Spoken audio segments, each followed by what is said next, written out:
What's up, Beamer fans? Welcome back. Today we're going to be talking about the 5 things that you should know before you buy the brand new BMW M3. If this is your first time on Beamer Review, what we do here is showcase the latest BMWs that just hit the market.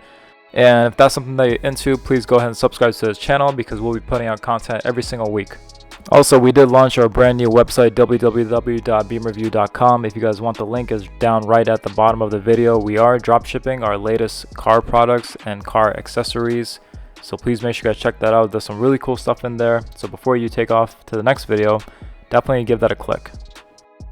Alright, so number 1, we're going to be talking about the M carbon seats. Now, a lot of these reasons that I'm going to be talking about, they're a lot of the questions that I'm reflecting that we get down in the comment box below.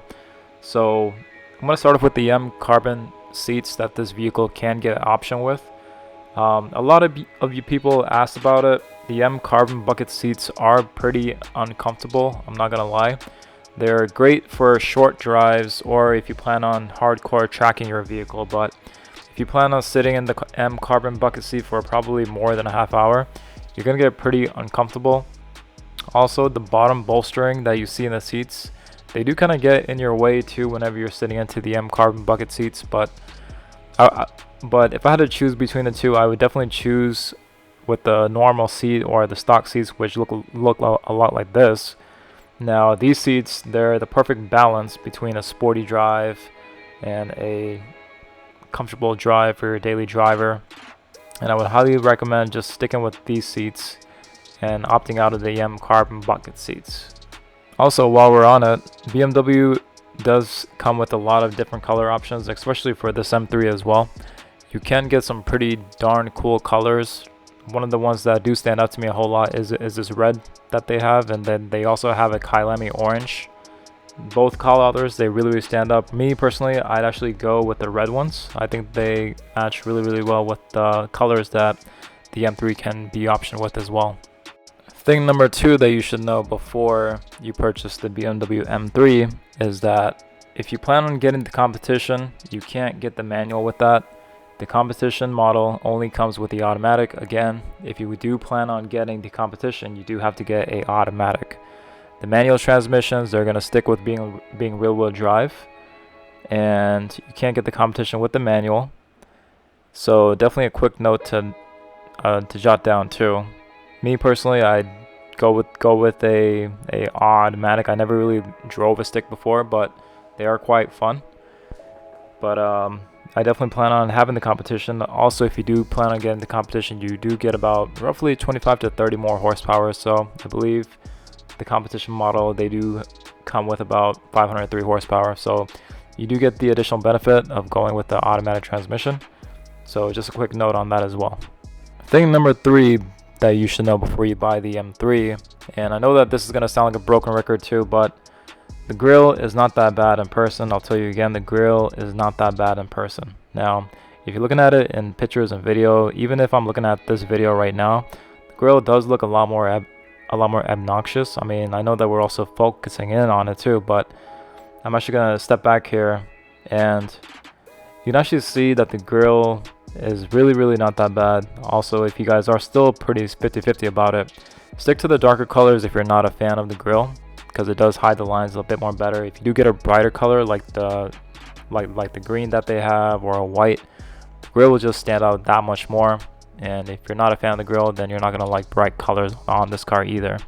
So definitely stick with the darker colors. I personally think that the darker colors for this car just make the car look a lot more aggressive as well.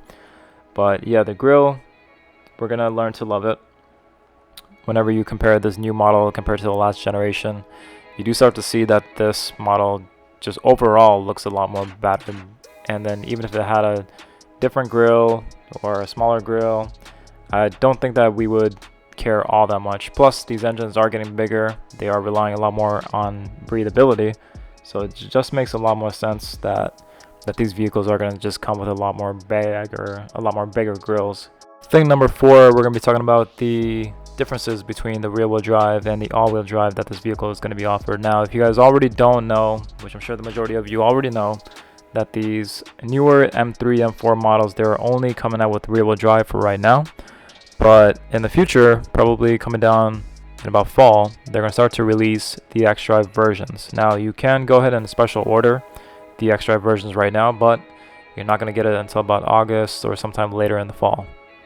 So just a quick note on that. A lot of people can still get or would still get the rear wheel drive. There's nothing wrong with them, but if you do live in a northern state in the US or somewhere north where there might be snow and all that, I would highly just recommend waiting until the XDrive versions come out.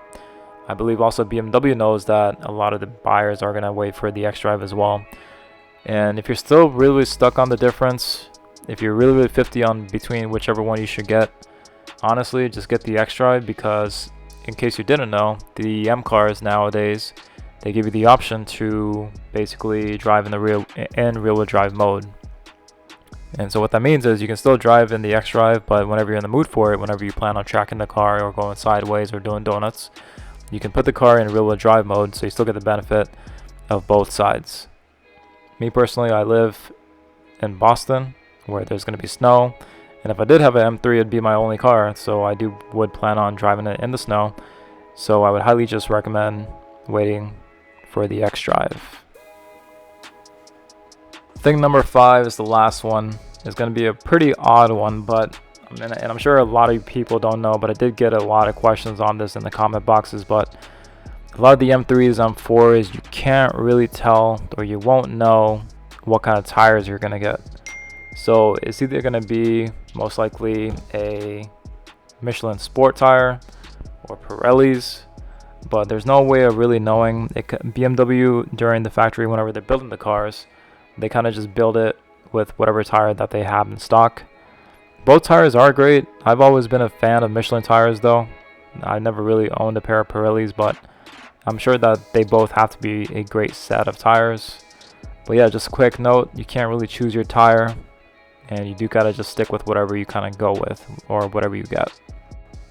That's all the 5 things that we have. Again guys, check out the link down at the bottom of the video.